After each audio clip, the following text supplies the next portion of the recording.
Hello, darkness, my old friend. I've come to talk with you again. I don't know what else to say at this point. You can probably tell that my voice is struggling a little bit this morning. That is the consequence of 2.5 hours of yelling at my TV last night. First of all, we're going to do something a little bit different to start the day today. 99% of the time, I do videos on topics that I think you guys will be interested in. I'm here to serve you. Without you guys, this channel does not exist. So, vast majority of the time, I am discussing topics and issues that will pique your interest, but every once in a while, I come on here and I talk about something that I just need to get off my chest. Today is one of those days.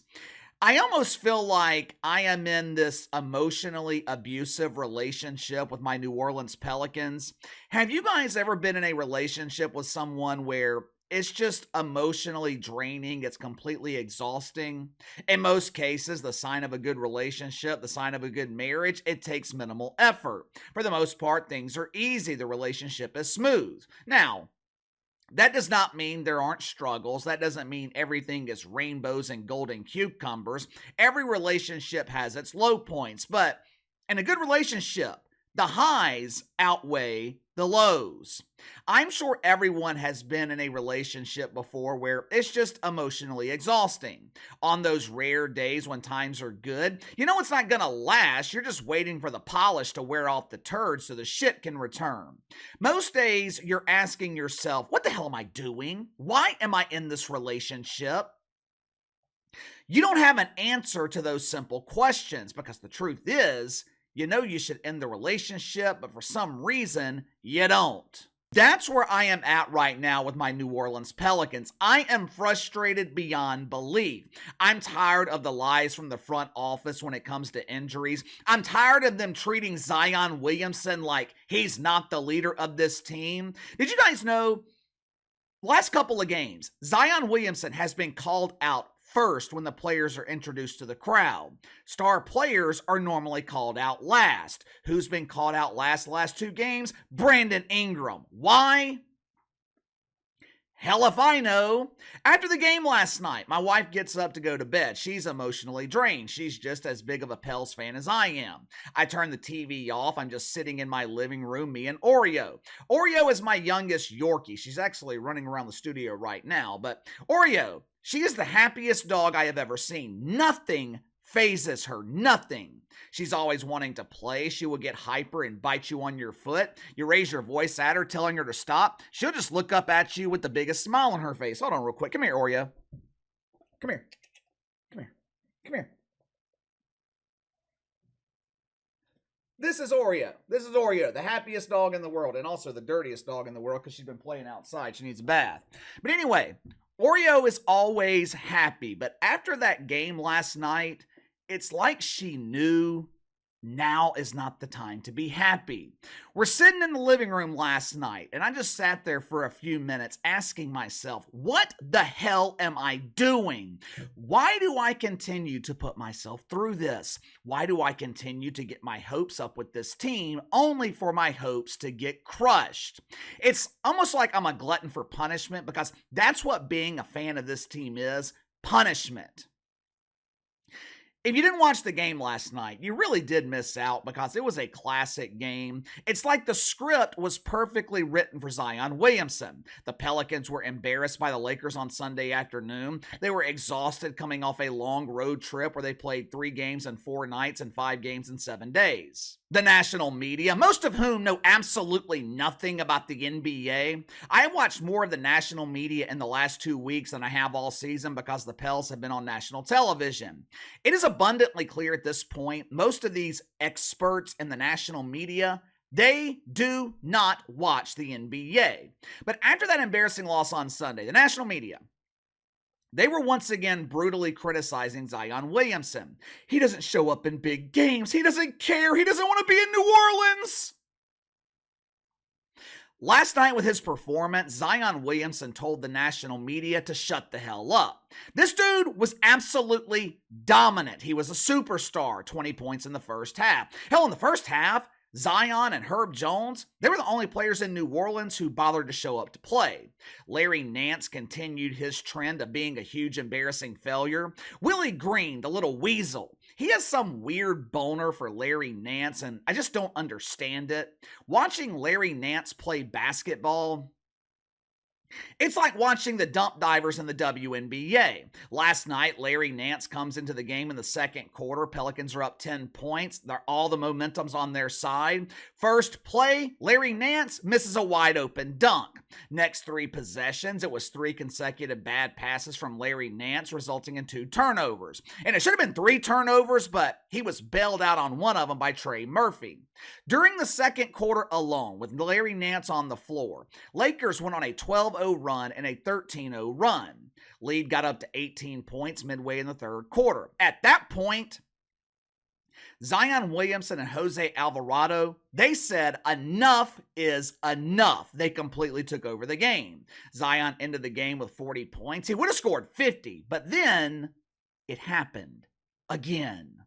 3 minutes to go in the fourth quarter. Zion drives the lane, scores, tying the game up. All momentum is with the Pelicans. Lakers are gassed. Zion's been dominating LeBron James and Tony Davis throughout the game. Well, Casey, who in the hell's Tony Davis? Anthony Davis, the fragile wonder. The dude who misses games because the preparation H is failing to soothe his hemorrhoid. After he scores his 40th point, Zion, he looked a bit uncomfortable, pointed towards Willie Green to pull him out of the game. At that point, I looked at my wife and said, if he doesn't come back, this game is over. And that is exactly what happened. Of course, the Lakers were once again the beneficiaries of absolute dog shit officiating. At one point during the game last night, Reggie Miller said, the Lakers have shot 250 more free throws than every other team in the NBA. They are brilliant at getting to the free throw line.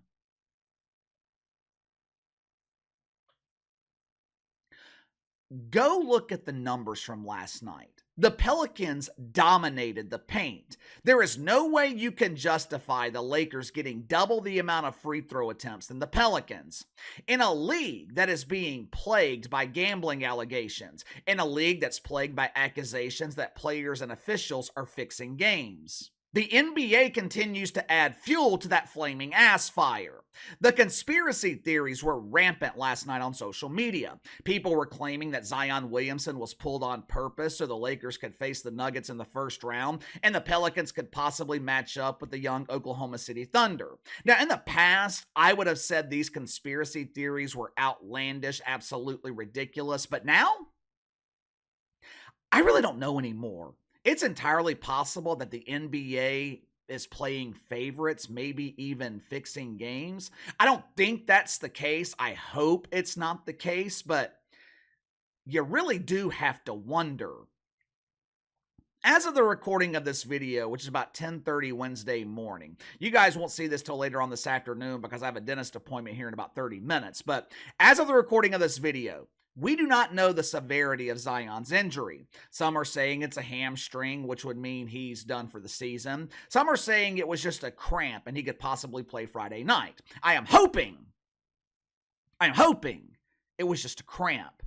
Zion Williamson was seen leaving the arena last night. He looked to be in good spirits. He was walking perfectly fine. There was no tape around his leg, and he didn't need assistance walking out of the arena. Hopefully, Zion is okay and he'll be able to go on Friday night. But if the worst case scenario happens and Zion is done for the season, I don't know how this Pelicans fan base, I don't know how we overcome this. I don't know how we get over. This would be a debilitating end to the season. We are now in year 5 of this experiment with Zion Williamson and Brandon Ingram. For the first time in 5 years, both players were healthy for most of the season. And to have it all end this way, it's just debilitating. This was Zion's coming out party. This was his coronation. A superstar was reborn last night. This dude was about to come back from being down 18 points and beat LeBron James to carry the Pelicans to the playoffs. He already had 40. He was probably going to score 50 points. At one point in the second half, it looked like Zion said, to hell with whatever Willie Green wants to do. I am carrying the city on my back. I am leading my team to the playoffs. And to have Zion's moment ruined by another injury, I don't know how you get over it. I don't know how Zion Williamson gets over it. I feel bad for this dude. 5 years in the NBA, and it's been one injury after another, mostly on his right side, his right leg. But there is a silver lining here. There is a small glimmer of hope. Assuming the Pelican season is over, assuming Zion Williamson injured his hamstring and will not be able to play Friday night, there is a small silver lining. David Griffin and the incompetent Pelicans front office, they should have enough data at this point. They should know what needs to be done this offseason. For starters, you got to get rid of Larry Nance. You have got to get rid of Larry Nance. Dude's great for the community. Larry Nance is a phenomenal leader in the locker room. The problem is he's dealt with so many injuries throughout his career, he's no longer a good basketball player. Larry Nance is playing over 30 minutes a night, which is inexcusable, but the entire time he's on the floor, the Pelicans are playing 4-on-5 offensively. And if the officials are on their usual bullshit and not giving Zion the fouls he deserves, the Pelicans are playing 4-on-8. The center position has got to be upgraded. That is non-negotiable. But number two, and I know there's a sizable portion of the fan base who vehemently disagrees with this, but it's got to be done. You have got to trade Brandon Ingram. It is abundantly clear that B.I. and Zion do not work together. Well, Casey, that's not true. They just need a head coach that can teach them how to play together. Yeah, I don't disagree with that point. The problem is the weasel, Willie Green, he ain't going anywhere. Brandon Ingram wants a supermax contract, and there's no way you can justify paying him $50, $55, $60 million with the production that he's giving you. In the modern NBA, you can't have two superstar players who can't shoot threes. Your ceiling is higher with Zion Williamson. You have got to build around him and take the risk.